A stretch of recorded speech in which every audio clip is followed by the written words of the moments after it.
Hi, and welcome to the Zero Wasted Days podcast. I am Suzanne.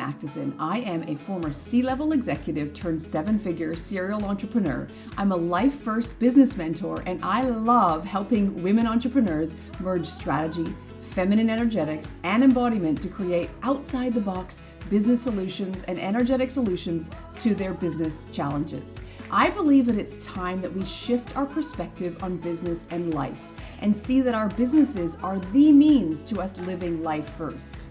Reinventing the way that we go about our days as entrepreneurs, this podcast is designed for dream makers and action takers, and also those who value going slow and savoring the moments in between. This is the essence of living a zero wasted days life, and I welcome you to the Zero Wasted Days podcast. Welcome back to Zero Wasted Days. I am super excited, as I think I say every single day, but I really anticipate and am excited truly about all of the guests that I have on my show. And I did a little intro already, but I want to invite and introduce and welcome Sara Schulting Kranz to the Zero Wasted Days podcast. Welcome, Sara. I'm so excited to be here. This is so good. So when I thought back, I was thinking in the shower this morning about when we met. And I remember, you might not remember this, but I was standing at a lineup for a bus in Boston Airport. And the bus this was back in 2019 in November.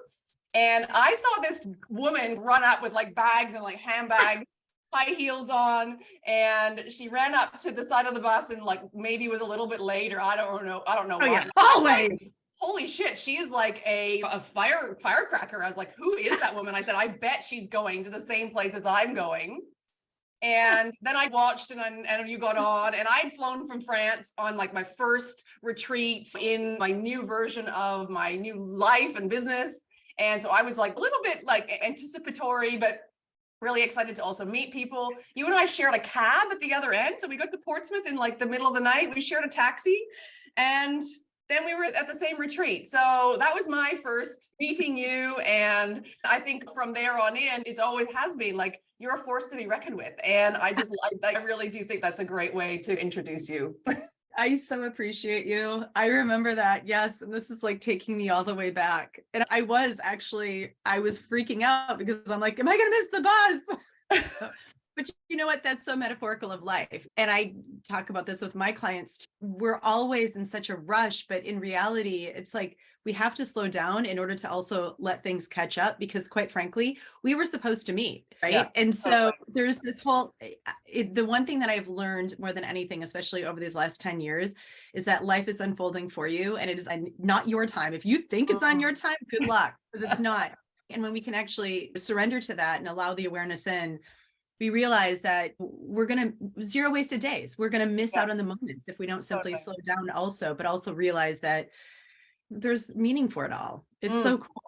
Yeah. And so I truly, and I even said before we started recording, I said, you were meant to be in my diary this week, because there's so many things that as I was planning for this interview and thinking about you and your business and what you've been doing, that I'm like, oh my gosh, the universe is sending me Sara to have this conversation today. So thank you. I would love to know, as a kind of a kickoff question, I would love to know what turning your setbacks into your greatest strengths means to you, by telling a little bit more about, which is pinned on the front of your website, by telling a bit more of your story. Most of the people that are here maybe won't know your story. And I don't know how you do like a Cliff or a Cole's Notes version of that, but I'll let you tackle the short version since you're a keynote speaker, and how you feel like more of you now than you did 10 years ago. So I just did a keynote on Friday, and this was the first time that I actually talked about it in my keynote. And afterwards, I'm going to share something that's really important for everybody to hear.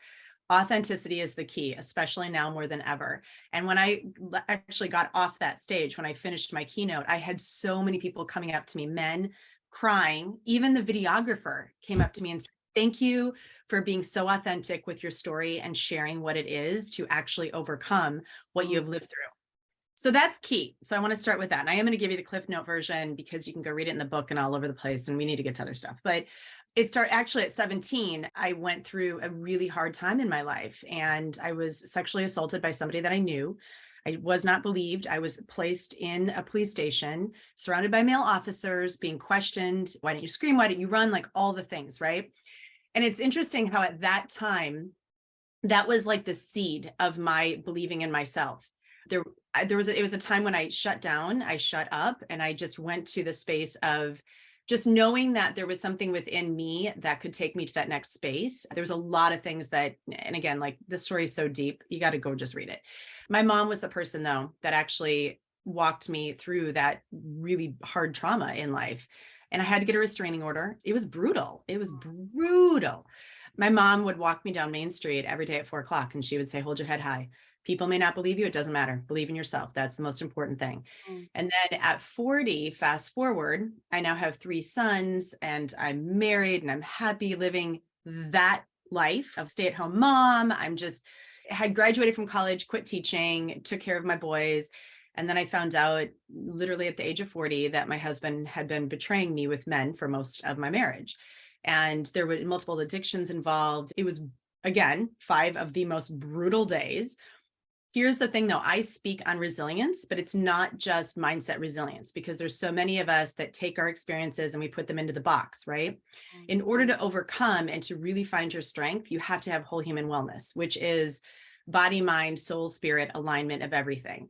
Our cells hold on to our experiences, right? Like on a trauma level, every cell, 100 trillion cells we have, every cell holds on to the energy of our experience. And if we're not going to acknowledge our experience, honor what we've been through, and utilize that energy for our strength, you're literally missing out on the greatest opportunity to thrive in your life. And I know it sounds really wild when you're in it, because I know for me, 10 years, I'm 49 now, 10 years ago, I never would have sat here going, if I'd have listened to me 10 years ago, I'd have gone, you're full of, you know what, because what I'm going through right now is the hardest time in my life. And what I speak on and what I really thrive, what I really want people to hear is that I've been there. It's so hard. It is so hard in the moment when you find out that things are brutal in your life, and it doesn't have to be a trauma as big as mine. It can be anything. You get into a car accident, small T trauma, big T trauma. Really though, there's that space where it's your greatest classroom. And the one thing that I also realized through my own experience is that resilience is a learned thing. It's not something that any one person is born with. So my resilience at 17 is what helped me at the age of 40. And it's now taken me to the stage and to a podcast and to books, like all of it. And did I just say books? I guess I'm actually. You did say books.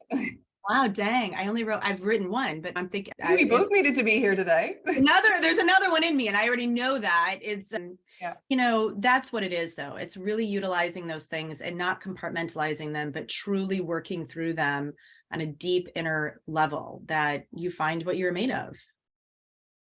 Amazing. I got goosebumps through the whole bit that you just, your whole answer. I'm passionate about, like, I have to say, I'm super, super passionate about what I do. And I know that for so much of my life, I've been told you're too much. I'm sure you're not the only one whoever is listening to this, you're not the only one that's been told this. You're just so much.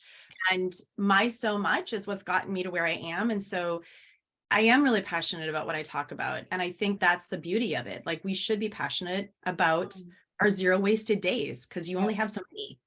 Yeah. And in that philosophy, how did you feel like you could pick yourself up, your 3 boys, from that devastation and believe that you could rebuild? Did your mom's just keep going philosophy have something to do with that?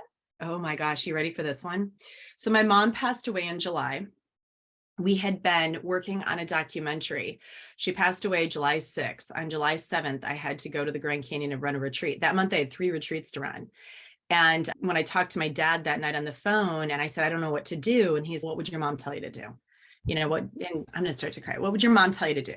And I went back to when we were filming our documentary. One of the things that my mom looked at me, this is only a few years ago that we filmed this, and we were talking back and forth, and she looked at me and she said, just keep going.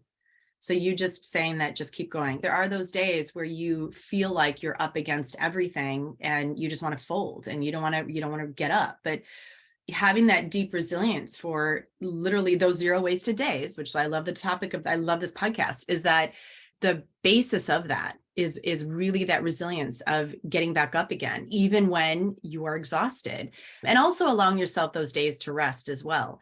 Sure. But I'm going to tell you, that's why there's 5 pillars that I talk about within my TED Talk or within my keynote speeches. And it's the 5 pillars have been how I have really transformed my own life through these, literally my entire lifetime. It's been 32 years now that I've been doing this. And it's hard, but you can, yes, you absolutely can do it. There were days when I first found everything out that I wanted to take my own life. I was like, this is too hard. I don't want to do this. But, So and I quit. do you think that are they all equal weighted, the 5 pillars? Or do you think that, and thinking also of entrepreneurs, like to be resilient, to transition, to practice that, I'm going to lean into my growth edges and I know I need to feel uncomfortable, but it's like you said, it's freaking hard. Is there one that people can start with? Here's the interesting thing about it. When I did this last TED Talk, this is the first time that I actually did the 5 pillars in this, or not TED Talk. I keep calling it a TED Talk because we were talking earlier. Maybe you got another TED Talk. In the keynote, this is the first time that I actually delivered these 5 pillars in this keynote. And what was really fascinating, I watch the crowd. I watch my clients. I'm super, super aware of the people and how my words, the learning, the teaching is actually hitting them. And the one that every single person that I got into this deep conversation with told me that it affected them the most was self-forgiveness. Every single one. And it just so happens that's my TED Talk as well, is on forgiveness. Yeah. Now, there were 2 actually, but the self-forgiveness was the big key. The very first pillar is understanding that the world is so much greater than your suffering. Mm-hmm. So I don't care if it's business, if you're suffering in business, if you're suffering in life and personal, professional, we all go through suffering, right? Of some sort. The world is so much greater than the suffering that we are in at that particular moment. Maybe our business is like not doing well. Your suffering, right? The world is so much greater than that. And we have to have a belief in something larger than the moment that we are in. And it doesn't have to be faith-based. It can be whatever you want, just that belief, right? That knowing, if it's based in hope or whatever you choose. The self-forgiveness piece, though, was so huge for people because when I talk about self-forgiveness, it's that reminder that you are human. It's not if you fail, it's when you fail. And so if you're going to fail, do it at something that you want to fail at, right? Take a risk, or that you want to learn from, take a risk on, right? And so why are so many leaders, why are so many people afraid to take risk or afraid to get out of their comfort zone or try something new? It's because they're afraid of failure. And why? Because we attach with failure, shame, regret, sadness, anger, why did I even try that? Shouldn't have done it. And in reality, you're meant to try new things. You're meant to actually put yourself out there and fail. You did as a child. Why wouldn't you as an adult? We think through it too much, don't we? Adults, like we're way so much in our head. And so being able to step out of that and remind yourself that you are human. And so that brings you back to self-forgiveness because it's that reminder of you are forged in love and you are meant to put yourself out there. You are meant to be human and you are meant to try new things and learn. So yeah, and it's the 5th pillar. And I'm going to tell you, it touched everybody. So there's testament for your book, for your next book is these. Oh yeah. These 5 pillars. Obviously your first one was about self-forgiveness, but the 5 pillars would be a beautiful thing to narrow it down on for the next book. Yeah, I agree with you. Yeah. Yeah. But entrepreneurs, we are always, I think, taking risks. And I testify to the fact that the more risks or leaps that I've taken, the more dreams literally have come true in my life. And really flexing that courage muscle a lot. But one of the biggest things that I see in my audience, in my community, and a lot of women that's really holding them back in particular is caring too much what other people think.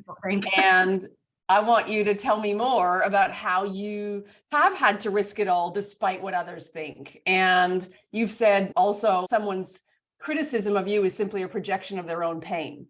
Yes. Can you explain that more? Yes, 100%, 100%. So I would say that last year in 2022 was the biggest year for me learning in regards to this. I went on The Doctors. It's a nationally syndicated TV show. And I shared my story and it literally, my entire world just blew up. I don't look at it as a bad way. I look at it as a good way. I think that sometimes we have to go through those earthquakes in life in order to clean out and create space for what's next. For me, it was the number of people that, a couple actually in particular close to me, that was not happy that I did that. And my mom loved it. My mom was like, good job. She thought I did a great job. Yeah. And it's a great episode. It ended up being a lot much longer than anticipated because they loved what I was sharing. The thing that happened though was that I think that made some people very uncomfortable. And what I had to remember is, what is my true north? And so when we go back to our heart and our soul and our values and back to our why, which we talk about, it's really though defining your why for you. It's not about defining it for anybody else. It's what is every word has a definition. We sometimes though forget to actually look at our own definition for that word. And our definition sometimes change as we get older and we go through our experiences shape us. It's going back to what is my why in this and staying true to that. Because there are people that are not going to appreciate or like the risks that we take. That's not for them. You're doing it for you. And as long as you keep on your own true north and understand that there's clarity even in the fog, then it shouldn't matter what other people think. And other people have also gone through their own pain. And that's what happened with the doctors. People close in my life, I didn't appreciate it, but it's more so because they still had to work on their own stuff.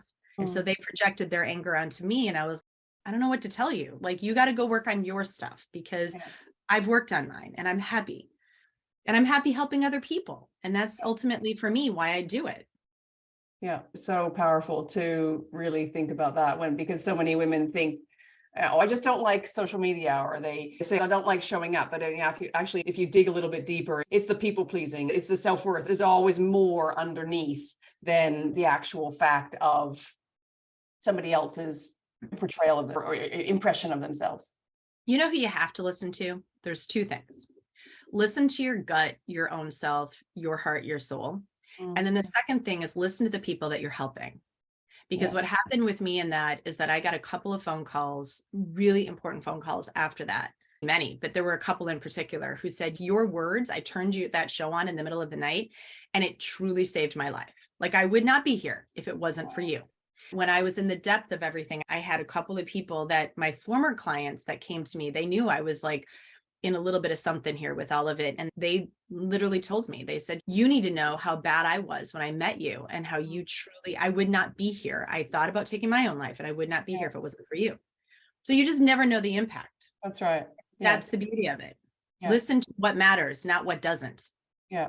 100%. And so a lot of women in my world, and probably yours, are high performers. They're ambitious. They're smart women.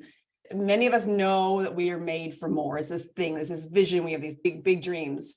So we find ourselves often in transition, in up levels, in phases where we have that vision, but it feels scary and daunting and hard. So what do you advise for everyone in that category who are transitioning and want more for their life? Be scared and do it anyway. That's it. Doing things scared is such a beautiful thing. Do you know there's only two fears that we're born with? Did you know that? No. Literally, there's only two fears. We are born with the fear of falling and the fear of loud noises. And so if that loud noise, for example, is your saboteur or that imposter syndrome in your head, have a nice, sweet little conversation with that imposter syndrome or that saboteur and say, you know what? Goodbye. Thank you and goodbye.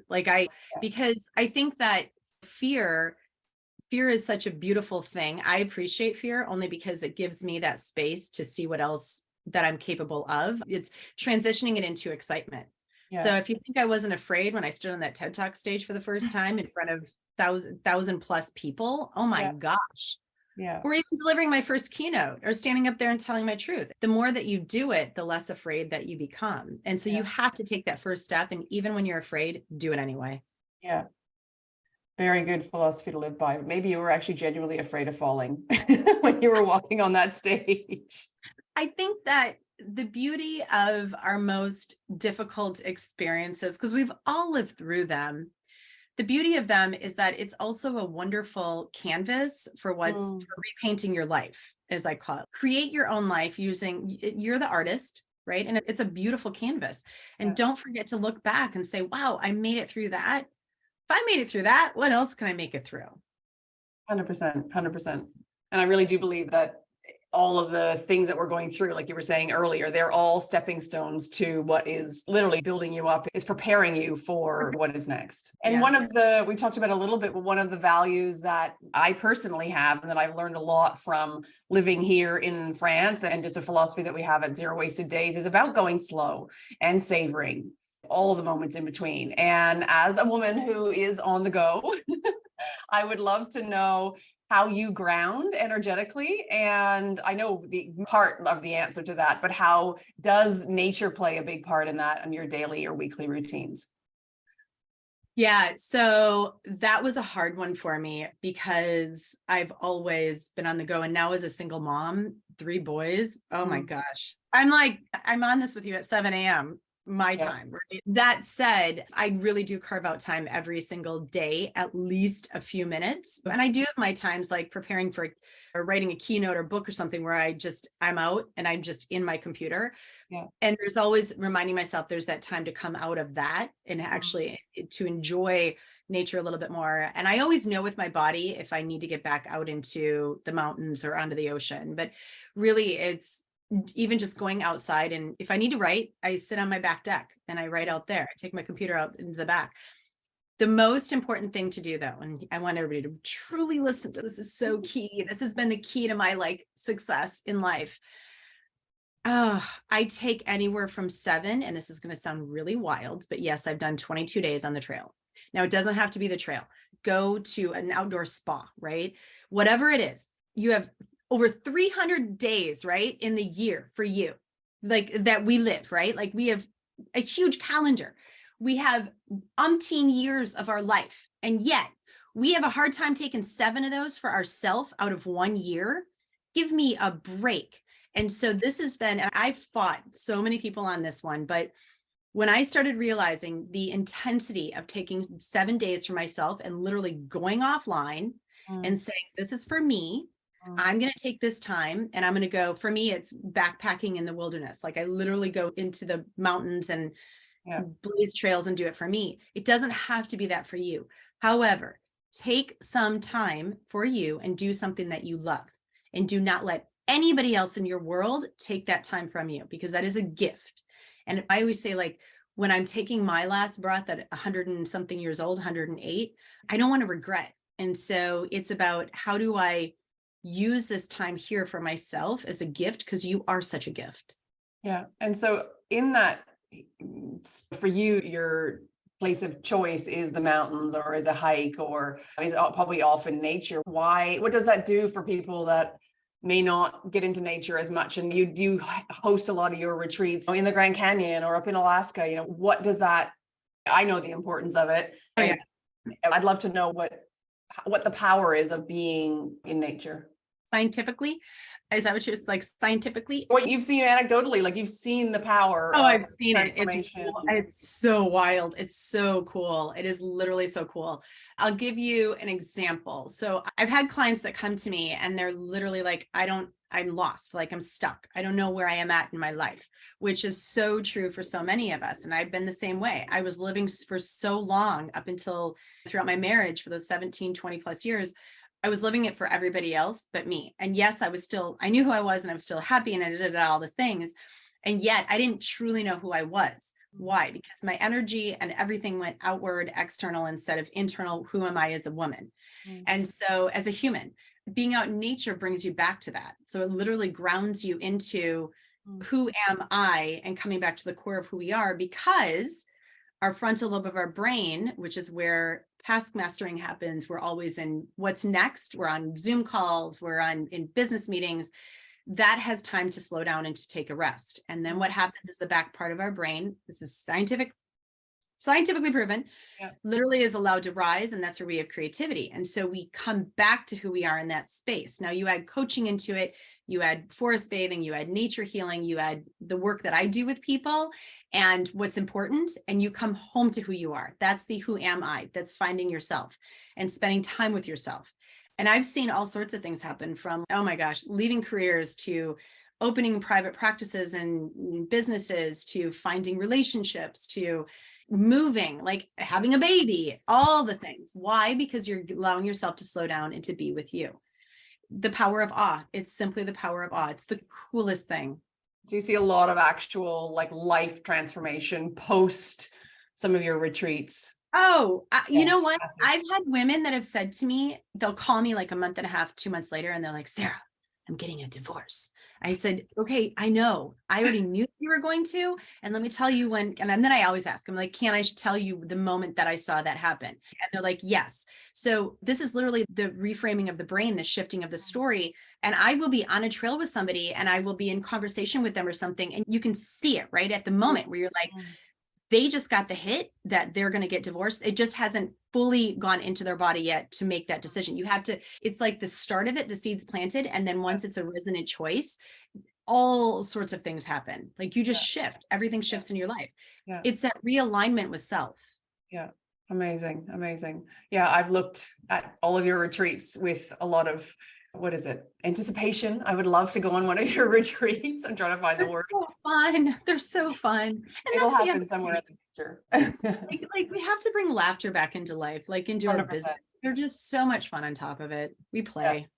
And so out of everything that you've done over the last 10 years, tell me about not the effect or the impact on your boys, but this work in leadership and resilience and how that's impacting them and what kind of legacy you're leaving with your kids.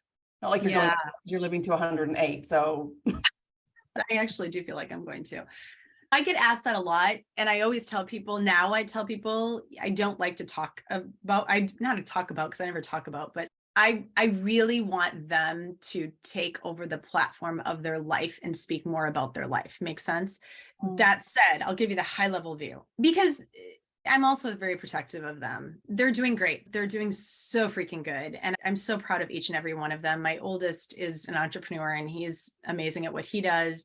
My middle son plays water polo for USC. And so he's a leader in his own right. I will say, let me finish up with that. So, and he's co-captain of his team. He's a senior next year. So I'm super excited.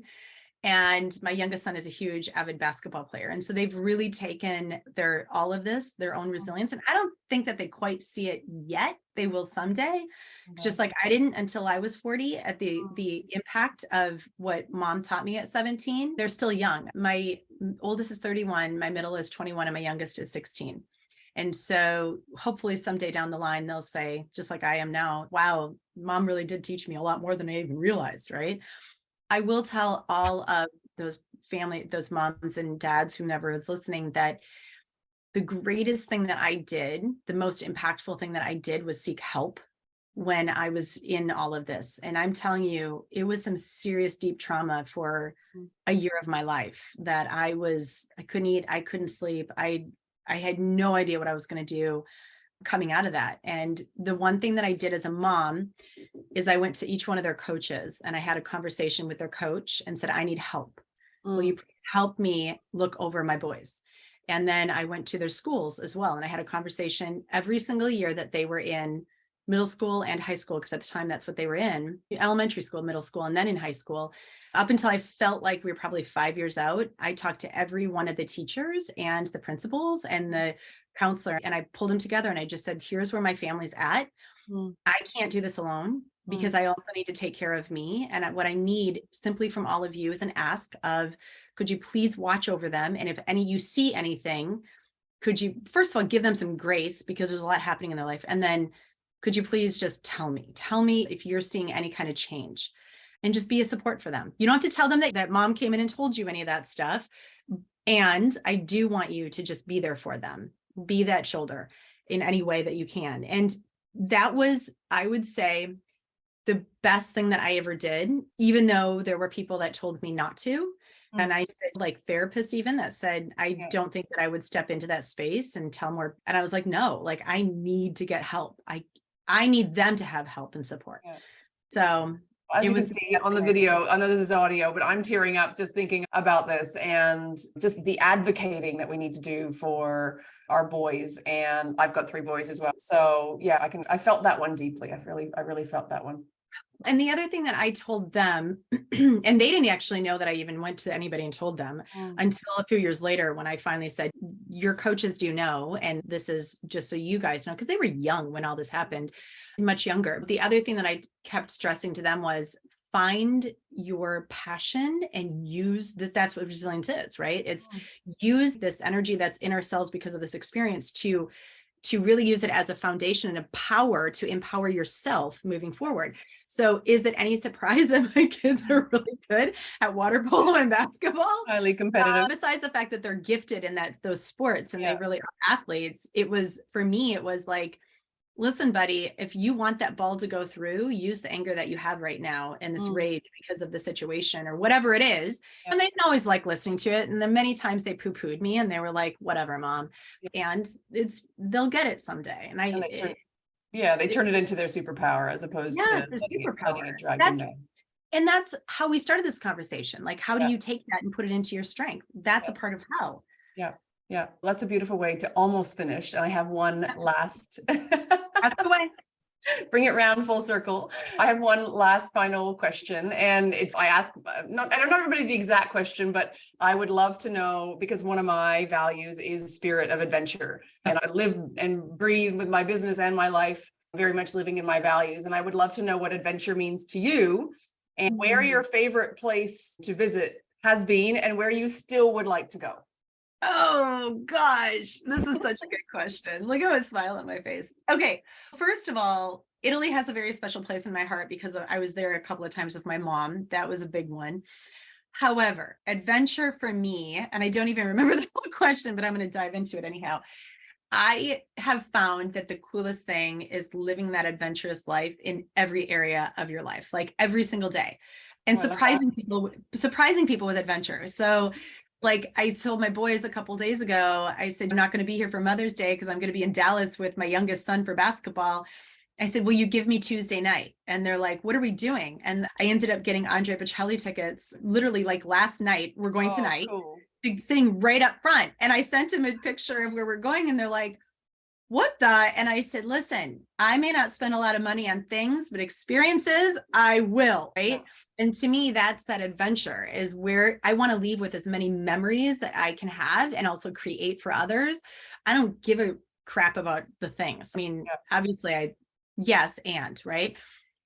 I will say the coolest thing has been pushing myself out of my comfort zone and taking those risks in nature and in mountains, because I didn't start climbing mountains until 2017. 2017 was I first started backpacking. And I don't think that people understand that. It was 2 nights out in the wilderness. I was always afraid of getting eaten by a bear. So I know, fair enough. But now the trails have turned into waypointing. And so we are now section hiking. We did a part of it last year. We're doing a part this year and a part next year. We're section hiking the Sierra High Route, which is 195 miles through the top peaks. I know. It's the coolest thing though. Oh my gosh. Through the top peaks in Southern California. And there's literally no trail. You are literally you're like waypointing using a map, compass, and your phone through the over 12,000 plus 13,000 foot passes, 14,000 foot passes. And you get the trail.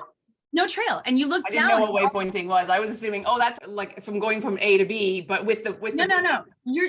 But here's metaphorically of life. This is why this is so freaking cool, because where I once started on a trail and I've done 22 days on a trail. And then all of a sudden you're like, okay, what else can I do? And I once thought that people were crazy when they did this. And then I tried it and I'm like, dang, I am hooked, because you're creating your own steps. And metaphorically, it's literally life. Like there is no right or wrong. It just is. And so when you're standing at the top of a pass and you look out on top of a mountain, you look out and you're like, I got to go there. And I have no idea how I'm going to get there. I have no idea. And I trust that I'm gonna get there. It's crazy, but it's so cool because you're like, I know I'm going to get there. How do you know you're going to get there in 22 days then? No, you're literally going to get there and normally it's a day and a half. Okay, yeah. Hiking. But the 22 days I did on the trail, waypointing through 22 days I did on the John Muir Trail. That was 250 miles. But this is 14-ish. It's 195 miles. It's the coolest thing though, because it's a space of just trusting and knowing, because you've done something, you've built that resilience and that foundation for whatever. So right now that's my jam. I'm so like, I love the Seer High Route, Yeah. and we've done one section of it and we're going to keep doing it. And it's That's so crazy. much That's fun. deep trust and knowing, right? Then I guess that you're truly embodying deep trust and knowing so that you You can are then, embodying. yeah, you're able to then at a cellular level feel that across your whole life.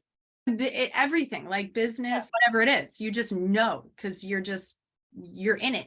That's so cool. So cool. I'm going to offline, but I'll put you in touch with, or I'll send you her profile. And I actually have an interview with her later this week. Is one of my roommates who is climbing all the 8,000 plus mountains in the world. And she only has 30% sight.